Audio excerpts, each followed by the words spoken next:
विसरा आता त्या घरबुडव्या विठ्ठलाला, कारण ती मूर्ती गृहप्रवेशाच्याच वेळी या विहिरीत टाकली।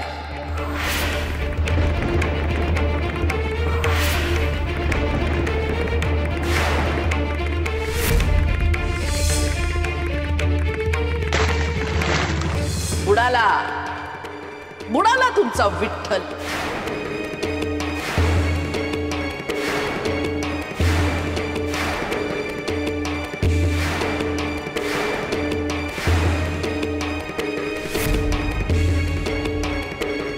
काय बोलताय तुम्ही? हो, सकूचे सासरे विठुरायाचे मोठे भक्त आहे असं कळालं होतं, म्हणून आम्ही सोयरीक पक्की केली आणि तुम्ही विठुरायाची मूर्ती विहिरीत बुडवली। हो, काय करताय तुम्ही? हे कसं शक्य आहे? हो, कोणी सुद्धा असं वागणार नाही। कट्टर नास्तिक असला तरी तो असं वागणार नाही। असं कसं वागू शकता तुम्ही? मी कसं वागायचं हे तुम्ही नका शिकू। माझ्या घराचं वाळवंट करणाऱ्या त्या विठ्ठलाशी याहून वाईट वागेन मी। माझ्या समोर त्या विठ्ठलाचं नावही घ्यायचं नाही। तुम्ही नाही आणि सखूने तर नाहीच नाही।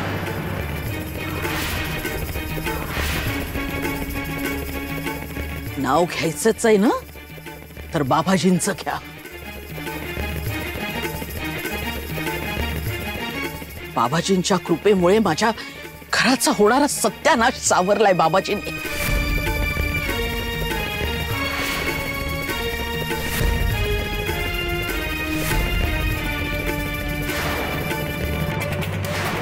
मालकीन बाई शोपाची अगदी कोशिंबीर करतायत हो।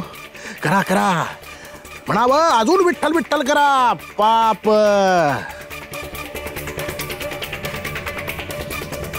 हो दामू काका, तो यशवंत तर शिरपूरला गेलाय।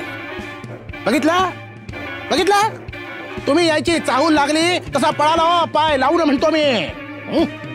उगीच हेलपटा पडला। अयो माझा तोच तर होता हो, हे तू म्हणतो मी। पाप आता बाकी कोणाकोणाची वसुली झाली? त्या सगळ्यांची हो, सखू आली तेव्हा अगदी पहिल्याच दिवशी गृहप्रवेशाच्या वेळीच मी तिला बजावलं होतं, या घरात विठ्ठल नाम वर्ज्य आहे, बंदीच आहे त्या नावाला। हो, काय बोलताय तुम्ही? असं कधी ऐकलं नाही आणि पाहिलं सुद्धा नाहीये। हो, साक्षात सर्वव्यापी विठुरायावर तुम्ही बंदी आणताय। आपण कोण आहोत त्याच्यावर बंदी आणणार आहे? असं पाप करू नका। काय तुम्ही बोलताय? तुम्हाला तरी कळतंय का? हे बघा, तुम्हाला काही वाईट साईट बोलायचं असेल तर आम्हाला बोला, पण विठुरायाला बोलू नका। एवढा अहंकार बरा नाहीये वीणबाई। अहंकारी? मला अहंकारी म्हणताय? हे काय चाललंय? कोण चढ्या आवाजात बोलतंय? सकूचे आई वडील आलेत की हो। हो, पण मग ते ओरडताय का? आणि कोणावर? म्हणजे ते आपल्या मालकीन बाईंवर घेतायत हो आळ। आळ? रमाईवर? काय की काय? म्हणजे मला बोलता येत नाही हो। की मालकीन बाईंनी बदललेत हो, दागिने म्हणतो मी।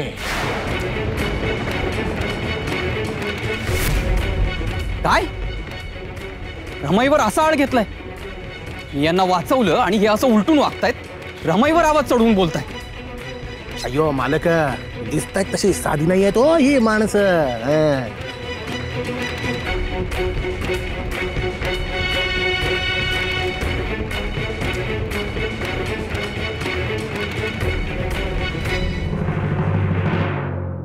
सखूवर सारखी सारखी संकट का येतात?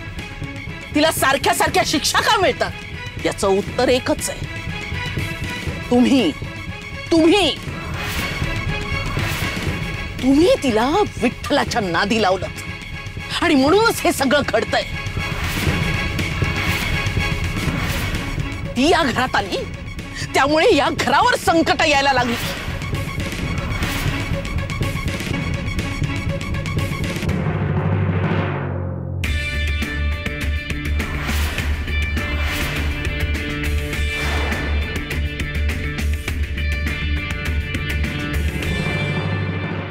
काय बोलताय? काय बोलताय? काय बोलताय तुम्ही हे? तो सगळ्या जगाला सांभाळतो, तुम्ही त्याला बोल लावताय. का त्याचा मान नसेल ठेवताय तर त्याचा अपमान तरी करू नये. सखूवर संकट विठुराय आणत नाहीये, तुम्ही आणताय.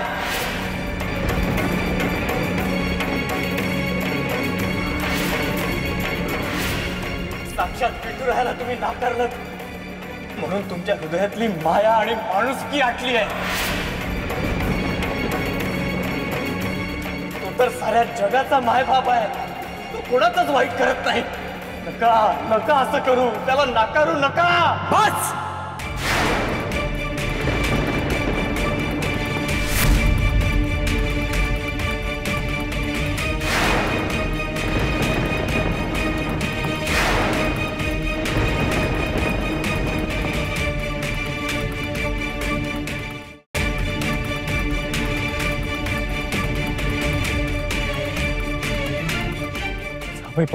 माझ्या रमाईसोबत आजवर कुणी अशा भाषेत बोललं नव्हतं आणि तुम्ही तिचा अपमान करताय, हे मला नाही चालणार. जावई बापू नाही, मी भिणबाईंचा अपमान करत नव्हतो. मी त्यांना सत्य काय ते सांगत होतो. हो, सखूचे सासरे विठ्ठलाचे भक्त आहेत असं आम्हाला कळालं होतं, म्हणून आम्ही सोयरीक केली होती. आमच्या घरी तर विठुरायाचं राहुळ आहे, आमच्या शरीरात कणाकणात विठुराय आहे. आमच्या सखूचा श्वास आहे. विठुराया, विठुरायाशिवाय ती कशी राहील सांगा. पाण्याविनात जशी मासळी तडपते तशी अवस्था होईल सखूची. मीच त्यांना समजावून सांगत होतो. तुमच्या घरात विठुरायाला मानत नाही हे आम्हाला माहितच नव्हतं आणि आधी कोणी सांगितलं सुद्धा नाही. हो, तुम्ही सखूच्या अंगावर खोटे दागिने घातलेत हे आधी सांगितलं होतं. पुरे झाला वाद आता. पण आता मी स्पष्ट शब्दात सांगतो, माझ्या रमाईचा अपमान करणाऱ्यांना या घरात स्थान नाही.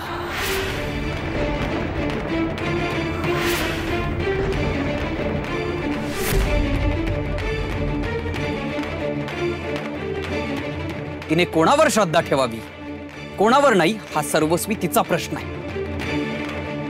त्यावर इतर कुणी अधिकारवाणीने सांगू नये. आणि अशा अनाठाई अधिकार गाजवणाऱ्यांनी अपमान होण्यापूर्वी इथून निघायला हवं.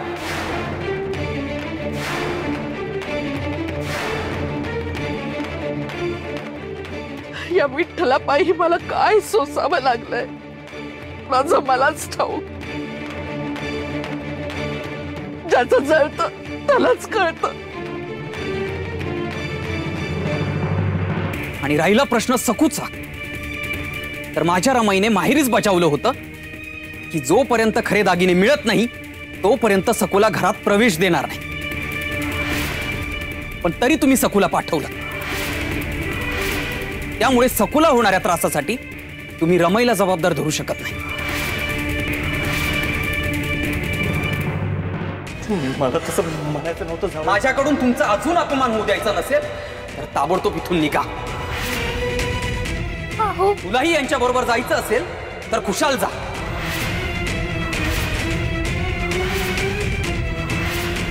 म्हणजे तूही सुटशील आणि आम्हीही सुटू.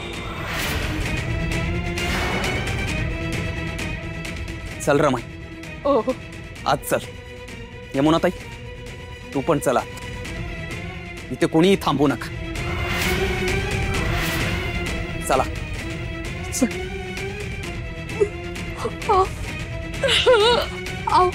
जावई बापू,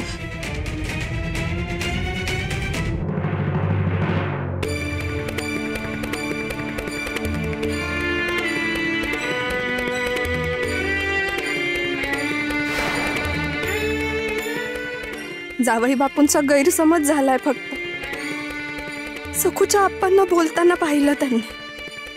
मला तर वाटतंय सखूला बांधून ठेवलं होतं हेही ठाऊक नसावं त्यांना. विहीणबाई मात्र सरड्याला सुद्धा रंग बदलण्यात लाजवते. आले आले आले सगळे. मी जर का आता काम करताना दिसले नाही ना तर ही महामाया लगेच तलवार काढेल.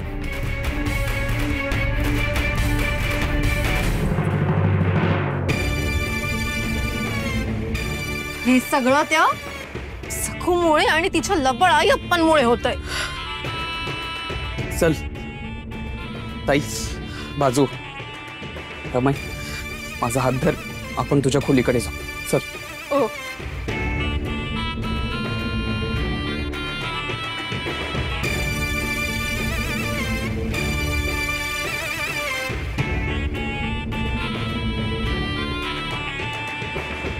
पक्क्या लबाड मांजरी आहेत. एकीचा तर हातखंडाच आहे, डोळ्यातून पाणी काढेल. बेमालूम सोंग वठवलं हिनं. पदराचा बोळा स्वतःच्या डोळ्यात घालायला सुद्धा कमी करणार नाही. बस सखू, तू तू चल आपल्या घरी. इथे असं परसदारी गुरासारखं नाही राहू देणार तुला मी. काय वाटेल ते होऊ दे. आपल्या घरी जाऊ आपण. तुझा बाप जिवंत आहे अजून. चल. अहो नाही उमा, नाही, आता काही सहनच होणार नाहीये मला. सखू, आपण आपल्या घरी जायचं. आपल्या लेकीला आपल्या घरात घेऊन जायचं. लेक आपली आपल्या नजरेसमोर राहील. 4 घास तरी खाईल सुखानं. काय व्हायचं ते होऊन जाऊ दे. चल. हो पण लोक काय म्हणतील? की ते तिचा एवढा छळ होत असताना लोक काय म्हणतायत का? चल चल बा, चल चल. सखू, सखू. माझ्या बायकोच्या माहेरच्यांना आणि पर्यायानं सासरच्यांना हिणवण्याच्या दृष्टीने जर तुम्ही ही भेट देत असाल तर ती आम्हाला नकोय.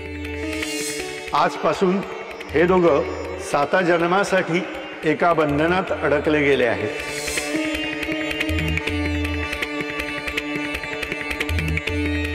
मै लग्नात सप्तपदी घेताना जन्मभर सोबत राहण्याचं वचन दिलंय का मी?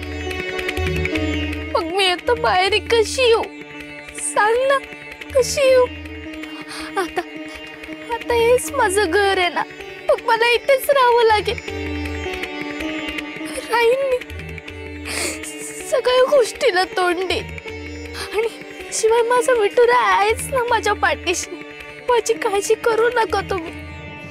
हो पण तुम्ही आता घरी जा. आता थांबू नका तुम्ही. मला मला तुमच्या दोघांचाही अपमान सहन होत नाहीये. नाही होते. अगं सखू, पण ते आप्पा, आणि माझ्या दागिन्यांसाठी तुम्ही कोणताही कर्ज काढू नका. आणि राहुल विकण्याचा विचारही परत नका आणू. मला माझी शपथ आहे. आपलं राहुल आपलं घर विकण्याचा विचारही करू नका. माझा विठुराय घेईन माझी काळजी. त्याच्यावर भरोसा ठेवा. सखू, सखू नाही बाळा. शपथ घालू नको सखू. शपथ घालू नको. शपथ मागे घे. अगं हा शेवटचा पर्याय आपल्या समोर. सखू, शपथ मागे घे. अप्पा, तुम्हा दोघांनाही भेटून खूप देर आलाय. आता तुम्ही दोघे आपल्या विठुरायाला भेटा, म्हणजे तुम्हालाही धीर येईल. आणि हे दिवस बदलतील ना ग? हो ग पोरी, नक्की बदलतील.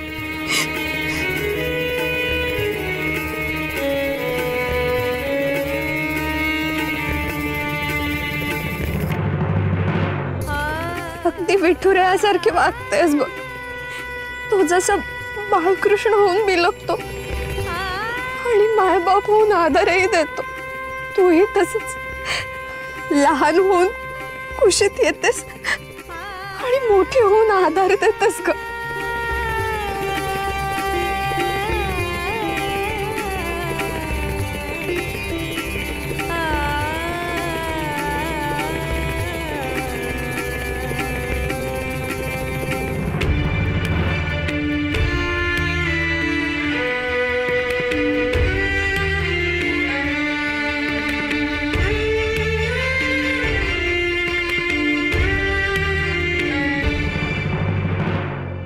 आलास म्हणून बरं झालं रे बाबा. नाही तर तुला वाटलं असतं तुझ्या रमाईनं तुझ्या सासऱ्यांवर तोंडसूक घेतलं. त्यांना मुद्दाम छळते. तुला तिथे येण्याची बुद्धी बाबाजींनीच दिली. नशीब माझं नाही, तुझ्यावर आळ घेतला असं दामू काका सुद्धा मला म्हणाल, म्हणून मी आलो. आजवर कोणीच माझा इतका अपमान केला नव्हता. साधे साधे म्हणून तूच त्यांची बाजू घेतोस ना नेहमी. पण तुला सांगते दिगू, या जगात रमाईला कोणी रडवलं तर ते तुझ्या सासऱ्यांनी. हो ग रमाई, आजवर मी तुला कधीच असं रडताना पाहिलं नाही. नेहमीच तू कणखर ठामपणे बोलणारी अशीच पाहिली. हाताश होऊन रडतेस अशी कधी कल्पनाच केली नव्हती. काळजाला घरं पडतील असं बोलल्यावर काय होणार रे? आपण दागिने खोटे का करू? आपण विठ्ठलाची भक्ती का करायची? असा काही नियम आहे का जगातला प्रत्येकानं त्या काळ्याचं नाव घेतलंच पाहिजे? जो नाव घेणार नाही तो गुन्हेगार. हा कसला दृष्टिकोन? नाही रमाई, यात काही गुन्हा नाहीच आहे. पण तुझ्यावर भिस्त होती रे त्यांची. म्हणाले तू असतास तर त्यांचीच बाजू घेतली असतीस म्हणून दाखवलं त्यांनी. जवाई बापू असते तर माझी हिम्मत सुद्धा झाली नसती बोलायची.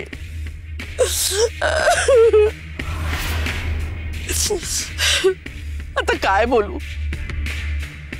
तुला दुखावू नये म्हणून नाही बोलत मी. पण त्याचा कोणी गैरफायदा घेऊन काही बोलत असेल तर मी त्याच्यावर काय बोलायचं सांग ना. रमाई तू शांत हो. मी त्यांना त्यांची जागा दाखवली ना, आधी माझा गैरसमज होता. साधे सज्जनच वाटायचे मला. बोलणं किती हळू, समजावणं किती आश्वासक याचं कौतुक वाटायचं. पण आज कळलं, खायचे दात वेगळे आणि दाखवायचे दात वेगळे आहेत त्यांचे.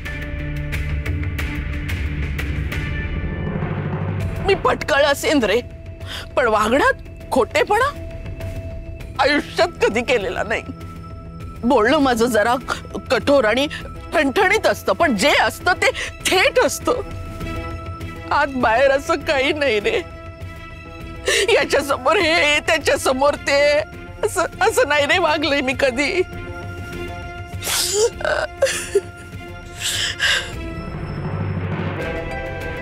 रमाई, तुझी सून अजून इथेच आहे. तिच्या आई बाबांबरोबर नाही गेलीये.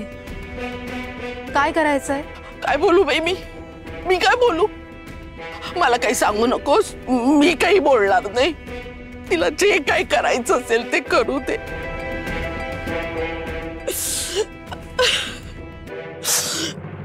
दिगू,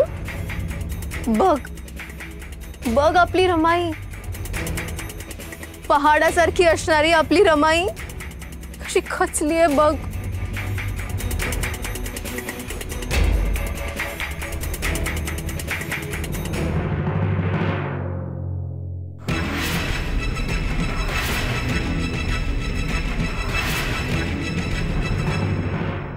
उमाई आपण बद्दल आमचं खूप गैरसमज झाला. म्हणून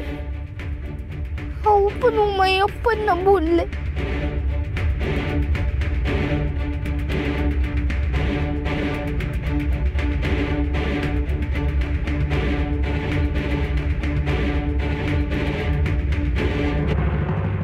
तू का नाही गेलीस? तुला म्हंटल होतं ना निघून जा म्हणून. हो, पण तुम्हाला ठाऊक आहे ना, मग मी कशी जाणार?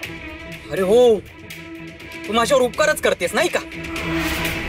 तू गेलीस तर मला कामं करायला लागतील, म्हणून तू इथेच थांबणार. काही नको, मी काम करेल किंवा रमाई मला क्षमा करेल, पण ते कारण देऊन तू इथे थांबू नकोस. तुझ्या उद्धट उमाई अप्पांबरोबर तू पण इथून निघून जा. हो, तुमचा गैरसमज झालाय. माझे उमाई अप्पा खरंच असे नाहीयेत. अच्छा, म्हणजे आज खालच्या आवाजात अगदी साधेपणाने बोलत होते असं म्हणायचंय का तुला? की तुला ऐकूच येत नव्हतं? इतक्या लहान आवाजात ते बोलत होते. आओ, कधी नव्हे तो माझ्या अप्पांचा आवाज चढला. कारण सांगू नकोस. त्यांना काय वाटलं, मी आल्यावर त्यांची बाजू घेईन आणि माझ्या रमाईलाच बोल लावेन? ते कसे चढ्या चढ्या आवाजात बोलत होते मी माझ्या डोळ्यांनी बघितलंय सकू.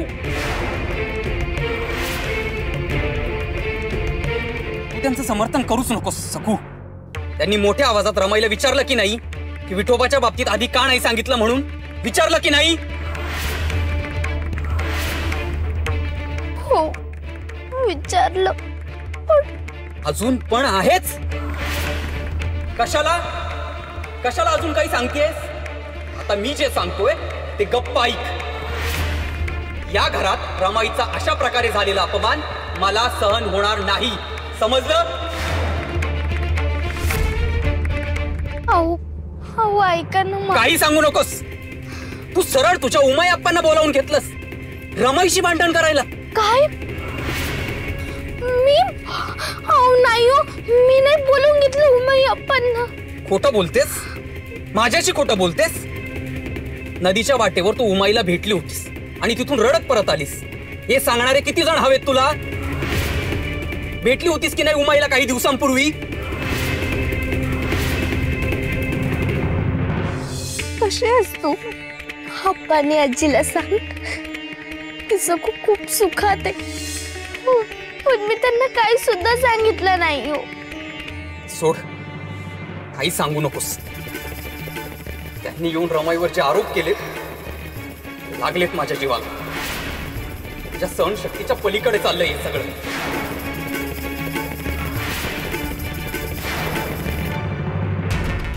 रमाई, किती हळवी आहेस ग तू.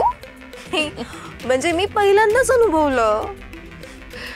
तुझं सोड ग, पण दिगूनं हे अनुभवलं हे महत्वाचं आहे. नेहमी सखूच्या रडण्यामुळे विरघळतो तो, पण शेवटी रोज मरे त्याला कोण रडे? त्या रमाईचे अश्रू सोन्याहून दुर्मिळ आहेत. त्यानं दिगू विरघळलाच. चला, झालं गेलं गंगेला मिळालं. गंगेला नाही रमाई, जे झालं ते आणि जे नाही झालं ते सुद्धा जाऊन दिगूला मिळालं.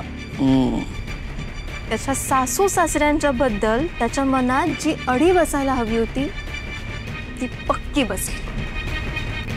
कित्येक दिवसापासून घोडं इथेच अडत होतं, पण आता नाही. आता दिगू आपल्या बाजूचा झाला.